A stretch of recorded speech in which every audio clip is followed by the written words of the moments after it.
जब किसी की भक्ति बहुत बढ़ जाती है ना, तो उसको फिर भगवान ऐसी ऐसी रियलाइजेशन देते हैं कि जिसको देखकर वो आश्चर्यचकित हो जाता है और वो ये फील करता है कि मैं इसके योग्य नहीं हूँ, तब भी मुझे ऐसी ऐसी अनुभूतियाँ भगवान क्यों दे रहे हैं, और ये मुझे दे रहे हैं। वो बहुत आश्चर्यचकित हो जाता है, उसकी ज़मीन खिसक जाती है पैरों के नीचे से। उसी तरह से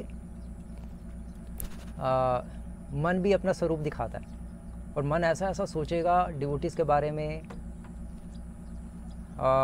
भोग करने के बारे में, ऐसा ऐसा सोचेगा। आप कहोगे मैं हूँ, तो पहले ये होगा तभी तो फिर हम सॉन्ग गाएंगे, मौसम अपतित प्रभु ना पाई बिहार। आपको नहीं प्रभु जी ये क्या आप कह रहे हैं, ये तो कहने की बातें हैं, कहने की बातें नहीं है। तभी तो श्री प्रभुपाद डिसाइपल ने प्रोस्टिट्यूट सेंटर खोल दिया था प्रभुपाद के जाने के बाद। वो कहने की बात थोड़ी ना, सचमुच हुआ। तो चीज़ें, मन कहाँ कहाँ हमें पटकेगा हमें भी नहीं पता।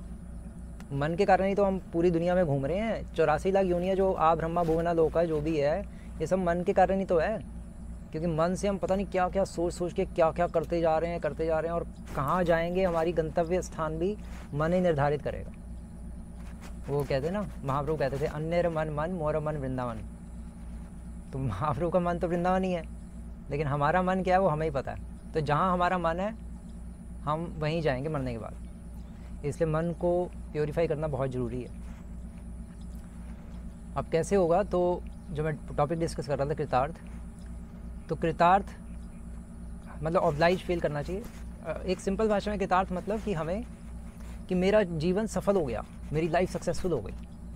कृतार्थ मतलब ये होता है जब कोई हमें वस्तु प्राप्त होती है जिसकी हम चाहना करते हैं, और वो जब हमें मिल जाती है तो हम अपने आप को, हम कहते हैं यस मेरी लाइफ सक्सेसफुल हो गई। एकदम से फीलिंग आती है ना। सिंपल भाषा में कृतार्थ का मतलब ये होता है, या थैंक यू भी होता है एक, कृतार्थो अस्मि।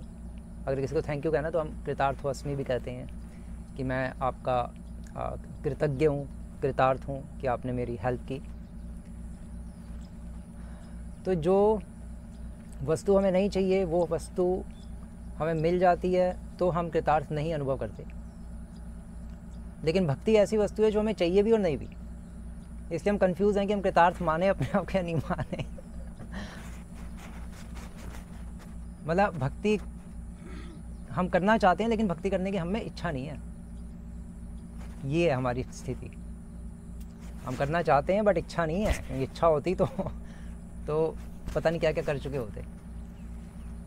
और क्योंकि इच्छा नहीं है इसलिए हम प्रजल्प में और छोटी मोटी चीज़ों में घुस जाते हैं। भोग में, छोटी छोटी चीज़ों में हमें टेस्ट आने लग पड़ता है। क्यों? क्योंकि इच्छा नहीं है, लेकिन चाहते हैं हम भक्ति करना। ये दो अलग चीज़ें हैं, उस दिन मैंने बताया था। क्योंकि आपको कि डिफरेंस क्यों आ रहा है इसमें, डिफरेंस इसलिए आ रहा है क्योंकि इच्छा करोड़ों जन्मों से जो हम पालते आ रहे हैं उसी के आधार पर हम अभी हमारी वही मेंटालिटी बनी हुई है। लेकिन क्योंकि हमने साधु संग कर लिया, भक्तों का संग कर लिया, इसलिए हमारी चाहना चेंज हो रही है। अब हम चाह कुछ और रहे हैं लेकिन इच्छा हमें कह रही है नहीं तो वही कर जो पहले करता आ रहा था करोड़ों जन्मों से, भोग कर भाई, मज़े कर, क्या टाइम वेस्ट कर रहा है। इसलिए हमारी जो मेंटल सिचुएशन है वो बहुत कॉन्ट्राडिक्टरी है। हमें खुद समझ नहीं आ रहा कि हम क्या करना चाहते हैं, कंफ्यूज रहते हैं। कभी 64 माला करना चाहते हैं तो कभी एक भी माला करने का मन नहीं करता। ये होता है हमारे साथ। मतलब हम अल्टीमेटली हम सब कौन है? पागल हैं।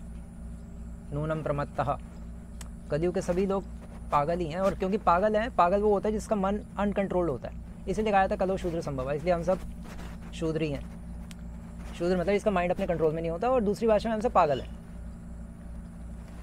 तो अब अगर इस भयावह स्थिति से अगर हमें अपने आप को निकालना है तो हमें अपने आप को कृतार्थ मानना चाहिए। लेकिन अब क्वेश्चन ये आ रहा था कि कृतार्थ कैसे माने भाई, मुझे तो चाहिए नहीं, कुछ चीज़ें ज़बरदस्ती मिल रही हैं, तो कैसे माने? तो सबसे पहले स्टार्टिंग, जैसे हाँ ये श्लोक है, ये फेमस ही है, कृतार्थ पे श्लोक फेमस है ये वाला। फेमस मतलब इंपॉर्टेंट है, फेमस तो पता नहीं किसको पता है किसको नहीं, बट ये है फेमस भी है। मध्य लीला के 9वें अध्याय का 80वां श्लोक, जिसमें चैतन्य महाप्रभु जब साउथ इंडिया गए और वेंकट भट्ट के घर रहे 4 महीने चातुर्मास के दौरान, है ना, क्योंकि चातुर्मास में 4 महीने बारिश रहती है, तो संत उस टाइम ट्रैवलिंग कर ही नहीं पाते थे, इसलिए 4 महीने इधर उधर जा नहीं सकते थे। तो महाप्रभु ने फिर साउथ इंडिया में गए तो फिर वेंकट भट्ट के घर ही अपना हेडक्वार्टर बना दिया साउथ इंडिया में। और वहाँ पे रह के 4 महीने फिर भक्ति की, और आसपास, और रंगानाथ जी के डेली दर्शन करने जाते थे। और फिर रंगानाथ जी के मंदिर के पास श्रीरंगम में पास में ही एक नदी बहती है जिसका नाम है कावेरी रिवर।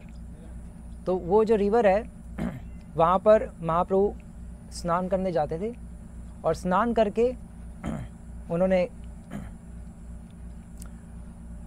उनकी जो मनोस्थिति है उसका वर्णन कर रहे हैं कृष्णदास कविराज गोस्वामी। और क्या वर्णन कर रहे हैं?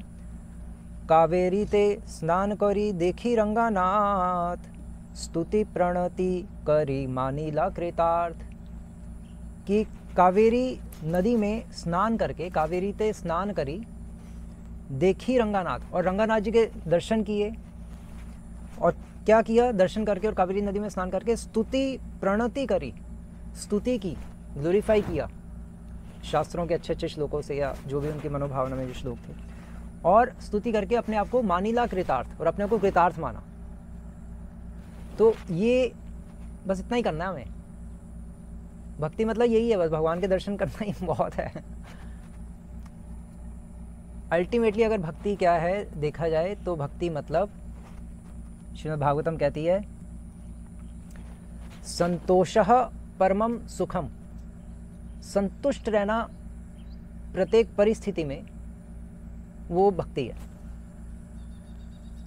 और क्योंकि चैतन्य महाप्रभु संतुष्ट हैं, सिर्फ दर्शन करके संतुष्ट हैं, इसलिए अपने आप को कृतार्थ मान रहे हैं। तो हमें जैसी भी अवस्था में भगवान कृष्णचंद्र ने हमें रखा है, उस अवस्था में हमें अपने आप को संतुष्टता का अनुभव करते हुए अपने आप को भगवान को थैंक यू कहना चाहिए। आपको प्रभु जी अंदर से आ ही नहीं रहा थैंक यू, जबरदस्ती कैसे कहूँ? मैं भगवान के दर्शन करता हूँ मंगला आरती में, मैं क्या करूँ? कृतार्थ कैसे फील करूँ? वो कृतार्थता की भावना ही नहीं आ रही। मुझे तो लग रहा है यार अभी मुझे 1 घंटा और सोना, जबरदस्ती उठा दिया डिवोटीज़ ने। सोना मैंने 1 घंटा और था, रात को लेट सोया था, नींद आई नहीं थी मुझे, कैसे कृतार्थ मानूँ? कृतार्थ तो तब मानूँ ना जब मुझे 6 बजे उठना और 6 बजे मुझे डिवोटीज आके उठाएं, तब तो मैं कहूँ मैं कृतार्थ हो गया, आपने मेरी हेल्प कर दी। मैं 6 बजे उठना चाहता था और आपने 6 बजे उठाया, थैंक यू। तब तो कृतार्थ समझ आता है। उठा दिया 4 बजे। तो हम चाहते नहीं चीज़ें, लेकिन वो ज़बरदस्ती मिल जाती है, कृपा होलसेल में मिल जाती है, लेकिन हम रिटेल में चाहते हैं। तो बड़ा कॉन्ट्राडिक्टरी हमारी मेंटल सिचुएशन होती है। तो फिर इसलिए हमारा मन उल्टा गंदा हो जाता है। थैंक यू कहने की बजाय उल्टा नॉनसेंस निकलता है, कहाँ फंस गए, फिर ऐसी ऐसी मनोधारणाएं आती हैं। तो हमें क्या करना है? हमें बड़ी बड़ी चीज़ें तो चलो करनी है ही, वो मतलब करनी है मीन्स की वो तो हमारे लक्ष्य हैं ही, बड़ी बड़ी चीज़ें करना, ये करना वो करना। लेकिन जो भगवान ने हमें अभी जो दे रहे हैं, ब्रह्मभूत प्रसन्नात्मा ना शोचती ना कांक्षती, हमें ना शोक करना है और ना आकांक्षा करनी है। क्यों? क्योंकि ब्रह्मभूत प्रसन्नात्मा, क्योंकि जो ब्रह्मभूत व्यक्ति होता है, जिसने आत्मा की अनुभूति कर ली है, जिसने परमात्मा की अनुभूति कर ली है, वो ना शोक करती है पास्ट का सोच सोच के, और ना भविष्य का सोच सोच के घबराती रहती है। वो हमेशा प्रसन्न आत्मा, प्रसन्न मतलब संतुष्ट आत्मा, जो संतुष्ट रहेगा वही तो प्रसन्न रहेगा। बिना संतुष्टि के प्रसन्नता का कोई पॉइंट ही नहीं है। तो इसलिए प्रसन्न आत्मा अगर हमें बनना है तो हमें संतुष्ट रहना पड़ेगा। तो लेकिन कोई कह सकता है कि प्रभु जी ये जो लक्षण है ब्रह्मभूत प्रसन्न आत्मा ना शोचती ना कांक्षती, ये लक्षण तो ब्रह्मभूत भक्त के हैं, ब्रह्मभूत व्यक्ति के हैं, जिसको आत्मा की अनुभूति हो गई। हमें तो हुई नहीं अनुभूति। माइक लगाना है यहाँ, हमें तो अनुभूति हुई नहीं। तो ब्रह्मभूत जो अवस्था है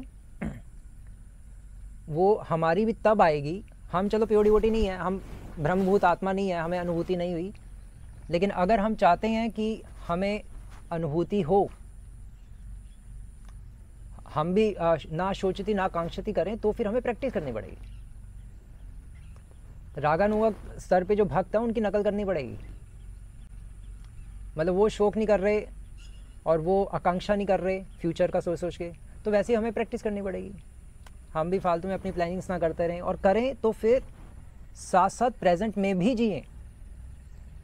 अभी जो हमें मिला है इसमें पहले हमें खुश रहना चाहिए।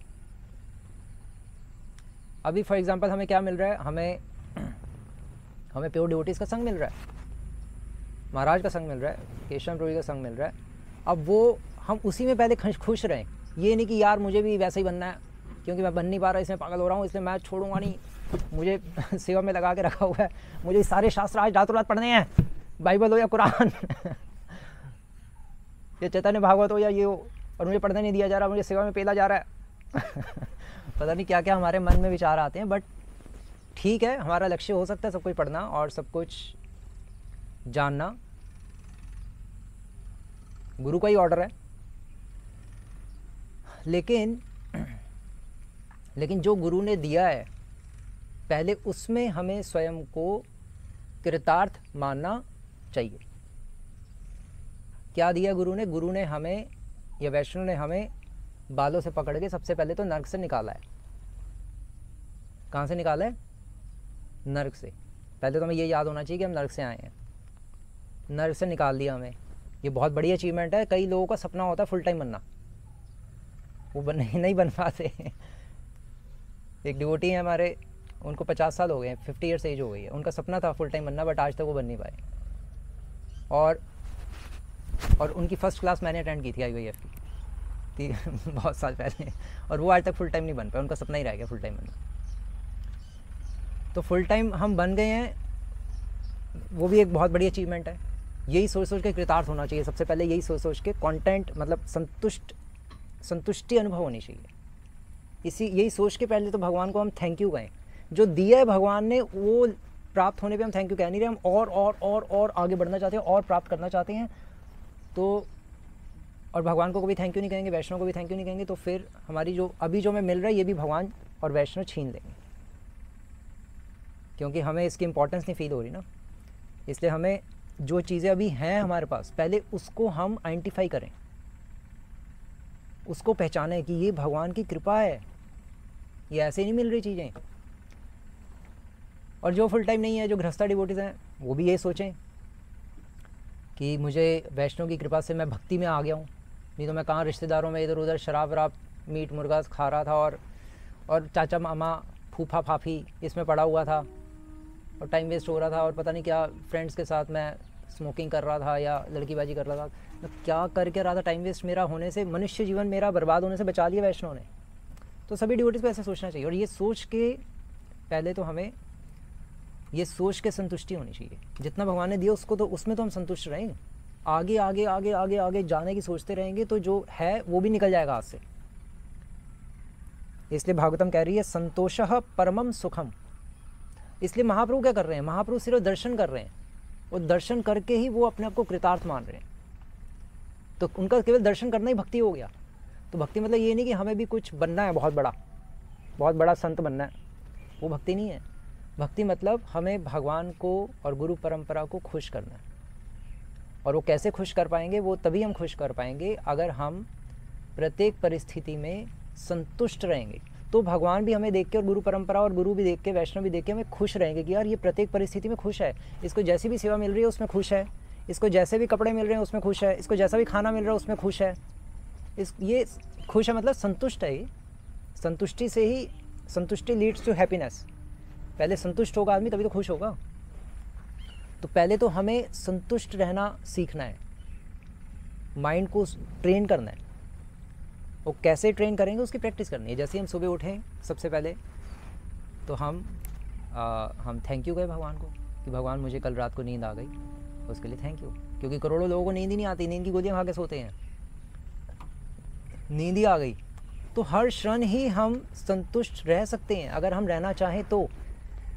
और वो तभी रह पाएंगे जब हम अभी जिस परिस्थिति में जी रहे हैं, इस परिस्थिति में अगर हम भगवान की जो हमारे ऊपर जो आभार है, ये भगवान की हेल्प है, आभार ही है, क्योंकि उनके कारण हमें नींद आ पा रही है। क्योंकि हो सकता है हमारे पूजन में कर्म कारण शायद हमारे उसमें नींद लिखी नहीं, नींद उड़ जाती लेकिन हम क्योंकि डिवोशन में है तो भगवान हमें नींद दे रहे हैं। पता नहीं क्या हो जाए, कईयों को यूरिन नहीं आती, प्रोस्टेट हो जाता है, हमें यूरिन आ रही है, यही बहुत बड़ी कृपा है। इसलिए यूरिन करते वक्त भी हमें भगवान की कृपा को अनुभव करना चाहिए। टॉयलेट नहीं आती टॉयलेट भी बहुत बड़ी कृपा है। कॉन्स्टिपेशन रहती है तो जिसको टॉयलेट आ रही है वो एटलीस्ट थैंक यू तो कहे भगवान को, नहीं तो उसको भी कॉन्स्टिपेशन हो जाएगी। और क्या, जो भगवान ने दिया उसमें तो हम पहले संतुष्ट रहें। जो भगवान ने नहीं दिया, जिसको टॉयलेट आ रही है उसको कोई लेना देना नहीं, जिसको नहीं आ रही उससे पूछो कि टॉयलेट आना कितनी बड़ा प्रोजेक्ट है। वो खुश हो जाता है जब टॉयलेट आती है। क्यों? क्योंकि वो कृतार्थ हो जाता है। ओह 3 दिन बाद टॉयलेट आ गई। वो कृतार्थता का अनुभव करेगा। जिसको होलसेल में आती जा रही है डेली 1 या 2 बार, वो कैसे कृतार्थ मानेगा? वो कहेगा ये तो नेचुरल है भाई। तो ऐसे ही हमें अपनी लाइफ नेचुरल लगती है, बट वो नेचुरल नहीं है, वो सब कुछ भगवान की कृपा से हो रहा है। द्रव्यम कर्म चकालश्च, द्रव्य ही तो है यूरिन। वो भगवान की कृपा से तो आ रही है। स्वभाव जीव च यद अनुग्रह संति न संति यदुपेक्षा, तो सब कुछ भगवान की कृपा से ही हो रहा है। भाई इसको हमें रिकॉग्नाइज करना है और हम भगवान का थैंक यू कहें। जहाँ जहाँ हमें हम जी पा रहे हैं। एक्चुअली आजकल क्या चल रहा है, आजकल इज़राइल ने गाज़ा पे बहुत बुरी तरह से अटैक कंटिन्यूसली कर ही रही थी। तो अभी गाज़ा के जो लोग हैं वो भूखे तड़प तड़प के मर रहे हैं। लाखों बच्चे, लाखों लोग डेली मर रहे हैं। वो खाना गवर्नमेंट बांटती है, खाना लेने जाते हैं और वहीं पे बम फूट जाता है ऊपर से, ख़त्म। वो हॉस्पिटल जाते हैं इलाज कराने, क्योंकि उनके चोट लगी होती है, गोलियाँ चली होती हैं। हॉस्पिटल जाते हैं, हॉस्पिटल में बम फूट जाता है, ख़त्म। वहाँ खाने को नहीं है, लोग भूखे मर रहे हैं। मतलब बच्चे ऐसे मर रहे हैं, उनकी हड्डियाँ निकल रही हैं, 10 दिन से कुछ नहीं खाया और 10वें दिन वो प्राण छोड़ रहे हैं। सब मर रहे हैं वहाँ तो होलसेल में। तो यूएनओ, यूनाइटेड नेशन ऑर्गेनाइजेशन परेशान है, वो कुछ कर नहीं पा रही, सोच रही है, बस इनको बार बार कह रही है कि नहीं इजराइल वालों को यार तुम ऐसे मत करो, लेकिन कोई सुन ही नहीं रहा। अब लोग अलग कंट्री, दूसरी कंट्री के लोग समुद्र से उनको खाना भेज रहे हैं, वो भी नहीं पहुँच पा रहा उनके पास, तो लोग मर रहे हैं वहाँ होलसेल में। इतना बुरी तरह से इजराइल ने अटैक किया है, रातों रात सब तबाह कर दिया। तो ये एक्चुअली हमें खाना ही मिल रहा है, बहुत बड़ी बात है। और खाने में भी हम फिर चॉइस करें, वो फिर भगवान सहन नहीं करेंगे। फिर माया को हमारा जो माया को हमारा रस्सी दे देंगे, हमारा जो पट्टा है वो माया को दे देंगे, ये ले अब तू संभाल, मैं नहीं देख रहा इसको, अनकंट्रोल्ड है, पागल है, कुछ भी करता रहता है, संतुष्टि नहीं है, इतना सब कुछ मैंने इसके लिए किया। तो अगर हम संतुष्ट नहीं रहेंगे, या दूसरे शब्दों में अगर हम कृतार्थ नहीं अनुभव करेंगे, थैंक यू नहीं मानेंगे अपने आप को, मतलब थैंक यू नहीं करेंगे भगवान को, तो भगवान सब कुछ छीन लेंगे। नींद भी छीन लेंगे, बीमारियां भी दे देंगे, भक्ति भी छीन जाएगी, सब कुछ खत्म। तभी तो 15-20 साल बाद, 30 साल बाद, जो भी है 15 साल बाद ही अच्छी भक्ति उड़ जाती है, सब खत्म हो जाती है, चाहे वो गृहस्थ हो या ब्रह्मचारी हो, क्योंकि थैंक यू ही नहीं किया जो मिल रहा है। और ये भी करना, वो भी करना, ये भी करना। वो भाई जो दिया है पहले उसको थैंक यू कहो, गुरु को, वैष्णव को, भगवान को, वो पहले वो करना सीखना चाहिए।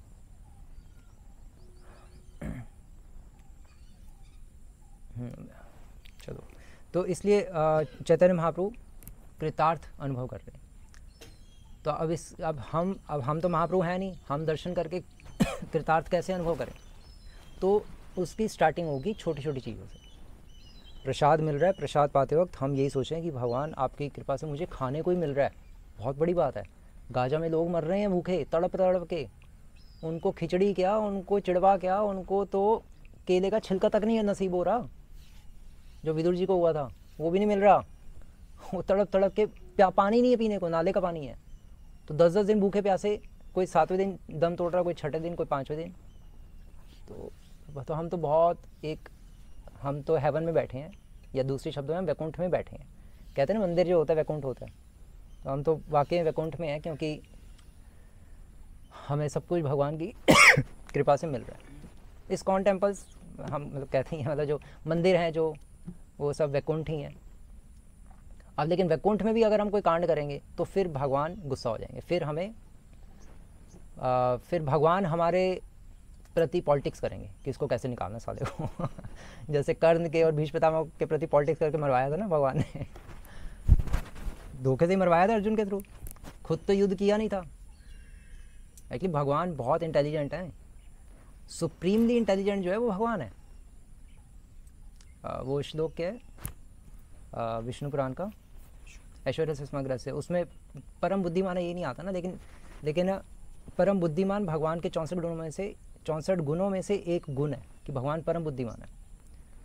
तो अगर हम बहुत क्लेवर बनेंगे, बहुत बुद्धिमान बनेंगे, तो भगवान कौन है? हमारे बाप के बाप के बाप के बाप के बाप है, वो हमसे भी ज़्यादा बुद्धिमान। अगर हम टोपी पहनाएंगे भगवान को मंदिर जाकर, है ना, जैसे फॉर एग्जांपल संडे को प्रोग्राम होता है, कांग्रीगेशन आते हैं, 5-8 कांग्रीगेशन बाहर स्कूटर पे खड़े होकर बातें करता रहता है, वो अंदर लेक्चर हो रहा है, उसको लेना देने नहीं है। क्यों? क्योंकि भाई हम तो आए हैं बस अपनी वाइफ को लेके आए हैं और अपना और बस शक्ल दिखाने आए हैं बस, क्योंकि कांग्रीगेशन है, हम कमेटी मेंबर हैं पता नहीं क्या क्या कांग्रीगेशन भी सोचता रहता है, और प्रसाद पाने आए हैं बस। अब प्रसाद पाने तो बोल नहीं सकता तो बस ये फालतू के मंतव्यों से अगर हम मंदिर आते तो उसका भी कोई फ़ायदा नहीं है। अल्टीमेटली हमें मंदिर आना है भगवान की प्रसन्नता के लिए, भगवान की कथा सुनने के लिए। आपको को प्रभु जी वो छुल्लक है, वो जो कथा कर रहा है, मैं जानता हूँ उसको, उसकी कथा मैं क्यों सुनूँ। अल्टीमेटली कथा तो हम किसी की भी सुन सकते हैं। बाहर जो स्कूटर पे खड़े होकर प्रज्वल कर रहे हो, वो कौन सी कथा चल रही है भाई वो कौन सी कथा है? बेटर है अंदर कुछ सुन दो, कुछ तो वो बोलेगा, कुछ तो अच्छा ही बोलेगा। प्रज्वल तो नहीं कर रहा, बोलेगा तो यही कि कृष्ण भगवान है और उनकी भक्ति करो, उनकी सेवा करो और उनमें मन लगाओ। बेटर है वो सुन लो, अगर वो तुम्हारा जूनियर भी है तो। सीनियर हो, उनका लेक्चर नहीं सुनना आता जूनियर का, ये भी अहंकार है। अगर आप बिजी हो, टाइम नहीं है, सेवा में नियुक्त हो तो अलग पॉइंट है। अगर सेवा उस टाइम फ्री हो तो आपको लेक्चर सुनना चाहिए, चाहे जूनियर हो या सीनियर हो। यही तो अहंकार है। क्योंकि हम जूनियर का नहीं सुनेंगे, क्योंकि जूनियर छोकरा है, कल का आया होगा लेकिन ऐसा नहीं है। कौन जूनियर है कौन सीनियर, वो समय बताएगा। क्योंकि चैतन्य महाप्रभु क्या कहते थे? जय भजे सही बढ़ो। तो जिसका भजन ऊपर है वो ऊपर है। तो अल्टीमेटली हमें अपना समय व्यतीत करना है भगवान की भक्ति में। भगवान से संबंधित जो भी चीज़ें अगर हमें मिल रही हैं उसको हम स्वीकार करें और अपना टाइम वेस्ट ना करें। तो हम स्टार्टिंग यहीं से कर सकते हैं कृतार्थ मानने की, कि हम सुबह जल्दी उठें तो भगवान, तो हम देखें कि हम सो पा रहे हैं। उसके बाद हम कहाँ जाते हैं? शौच जाते हैं, देखें कि हम टॉयलेट कर पा रहे हैं, यूरिन कर पा रहे हैं, स्नान कर पा रहे हैं, पानी नहीं है नहाने को, पीने को पानी नहीं है गाजा में। और फिर उसके बाद क्या करते हैं? उसके बाद फिर हम मंगला आरती आ पा रहे हैं लोग मंगला आरती नहीं आ पाते, बहुत से लोग तो उनका सपना ही रहता है, बट वो जैसे ही घर से निकलते हैं कुत्ते पीछे पड़ जाते हैं, वापस अंदर हो जाते हैं। फिर जूम पे अटेंड करते हैं मंगला आरती। जूम पे होती है आजकल सभी, हर जगह जूम पे करनी पड़ती है सभी लीडर्स को। क्यों? क्योंकि वो घर पे क्योंकि सास डांटती है, तो कैसे जा रही है सुबह सुबह या पता नहीं क्या क्या प्रॉब्लम्स होती हैं लोगों को। मंगला आरती आना ही सपना होता है। तो हम मंगला आरती अटेंड कर पा रहे हैं, होलसेल में कृपा हो रही है और हम अनुभव नहीं कर रहे, हम कृतार्थ नहीं मान रहे। तो ये होलसेल में जो कृपा हो रही है इसको हमसे छीन लिया जाएगा। या तो बीमार हो जाएंगे, माया बीमार कर देगी, या हम साधु संग से दूर हो जाएंगे, ख़त्म। फिर आपका भी सपना होगा कि मैं भी मंगला आरती अटेंड करूं मंदिर जाके, समझ रहे हैं? फिर ऐसी सिचुएशन हो जाएगी कि फिर हम भी सोचते रहेंगे और हम भी कहेंगे मेरा भी सपना है मंगला आरती अटेंड, फिर पूरा नहीं होगा। अभी जो भगवान ने दिया है इसको हम सीरियसली करें, सीरियसली लें। हर चीज़ में भगवान की हेल्प को आइडेंटिफाई करें कि भगवान हमें हेल्प कर रहे हैं, गुरु परंपरा हमें हेल्प कर रही है निकालने के लिए, और आगे बढ़े। जब हम जितनी हेल्प भगवान कर रहे हैं, जब उसको हम आइडेंटिफाई करके संतुष्ट रहेंगे, तो फिर भगवान हमारी और हेल्प करेंगे। भगवान उनकी हेल्प करते हैं जो अपनी हेल्प खुद करते हैं। God helps those who helps themselves. तो अपनी हेल्प कैसे की जाती है? अपनी हेल्प ऐसे की जाती है कि पहले हम जो मिल रहा है उसमें हम संतुष्ट हों। ये एक कदम बढ़ाएंगे तो भगवान फिर 10 कदम बढ़ाएंगे। भगवान हमें और फिर पुरस्कार देंगे। क्या पुरस्कार देंगे? जो हमारी और इच्छाएं होंगी वो पूरा करेंगे। आध्यात्मिक इच्छाएं, आपकी आध्यात्मिक इच्छा है कि फॉर एग्जांपल मैं प्रचार करूं, या मैं एक एरिया में जाऊं और वहाँ पे मैं सेंटर संभालूं, या मैं संस्कृत का स्कॉलर बनूं, या मैं शास्त्रों में निपुण बनूं। ये भगवान सारी इच्छाएं पूरी करेंगे। लेकिन जितना भगवान ने पहले दिया है, पहले उसमें तो हम भगवान की कृपा को, भगवान की हेल्प को आइडेंटिफाई करें, थैंक यू करें, नहीं तो भगवान ये भी छीन लेंगे। इसलिए, और क्योंकि हम नहीं करते थैंक यू, या दूसरे शब्दों में भगवान की हेल्प को आइडेंटिफाई नहीं करते, इसलिए कई सालों के बाद हमारी भक्ति छूट जाती है, क्योंकि हम डिससेटिस्फाइड रहते हैं और हमें लगता है कि हमें कुछ मिला ही नहीं भक्ति में आके, हम वहीं के वहीं रह गए, सब आगे बढ़ गए, मैं वहीं रह गया। तो इस तरह हमें देखना चाहिए। फिर उसके बाद हमें मंगला आरती आते हैं। मंगला आरती अपने आप में कृपा है, हेल्प है भगवान की बहुत बड़ी कि हमें मंगला आरती अटेंड करने का अवसर दे रहे हैं। फिर उसके बाद हमें जप करने का अवसर मिलता है, भगवान का नाम लेने का किसको अवसर मिलता है आजकल? किसी को नहीं मिलता। जब हम घर में होते थे, फॉर एग्जांपल जो फुल टाइम डिवोटीज होते हैं, जब घर में होते थे कोई माला ही नहीं करने देता था। अब माला सब करने दे रहे, तो अब हम माला पूरी नहीं कर रहे, वो भी बहुत बड़ी बात है। तो फिर क्या होगा? फिर हमें जो पूरी नहीं करेगा फिर उसको भगवान भगा देंगे, चल भाग यहाँ से। माया को कहेंगे, खुद तो नहीं भगाएंगे, खुद तो भगवान दया के सागर हैं। माया को कहेंगे भाई तू ही देख इसका केस, मेरे से तो समझ नहीं रहा। तो जो चीज़ें पहले, जिन चीज़ों के लिए पहले एक समय हम ललायित हुआ करते थे, अब वो चीज़ें जब होलसेल में मिल रही है तो उसकी वैल्यू ख़त्म होती जा रही है। क्योंकि जो डिवोटीज़, चाहे वो गृहस्थ हों या फुल टाइम डिवोटीज़ हों, जो छोड़ के चले जाते हैं या जिनकी भक्ति छूट जाती है या छोड़ के चले जाते हैं फुल टाइम डिवोटीज़, वो जब मिलते हैं बाद में 3-4 साल बाद फुल टाइम डिवोटीज़ से, तो फिर वो अपना अनुभव प्रस्तुत करते हैं कि भाई कितने अच्छे दिन थे मेरे, अच्छा भला मैं रह रहा था, पता नहीं क्या मेरे माइंड में आया कि मैं भाग गया और अब मैं दुख पा रहा हूँ। और मम्मी कह रही ये कर ले, पापा कह रहे ये कर ले, शादी करा दी, कहाँ फंस गया, ये बच्चों को लेकर कहाँ घूमता रहूँ। उसका जीवन ख़त्म। अब ये ह्यूमन फॉर्म ऑफ लाइफ जो मिली थी ये ख़त्म हो गया। फिर गृहस्थ में रह के भक्ति करेंगे। अब उसमें तो भक्ति की स्पीड कम ही होगी। गृहस्थ में रह के भक्ति करना मतलब आप कि हम रोड पर गाड़ी चला रहे हैं और फिर ट्रैफिक लाइट्स भी होंगी, रेड लाइट आएगी, रुकना पड़ेगा, चीज़ें ऊपर नीचे होंगी, तो घर में फिर बार बार रुकना पड़ेगा। आपकी भक्ति को आपको बार बार रोकना पड़ेगा, वो बार बार रुक जाएगी भक्ति, क्योंकि रेड लाइट आएंगी। रेड लाइट मतलब ऑब्स्टेकल्स आएंगे, ज़्यादा परेशानियाँ आएंगी। बच्चे की फ़ीस, ये उसको स्कूल को छोड़ने जाना है, सुबह चैंटी का टाइम है लेकिन स्कूल छोड़ने जाना पड़ेगा, तो सब आपकी लाइफ हौच पौच रहेगी, आप परेशान रहोगे हमेशा। बनना था ब्रह्मभूत प्रसन्न आत्मा, बन गए ब्रह्मभूत परेशान आत्मा। तो इसलिए बेटर है कि जो हम अभी सिचुएशन में हैं इसको हम देखें ध्यान से कि भगवान पहले बहुत ज़्यादा हेल्प कर रहे हैं हमारी, वैष्णव भी हमारी बहुत हेल्प कर रहे हैं।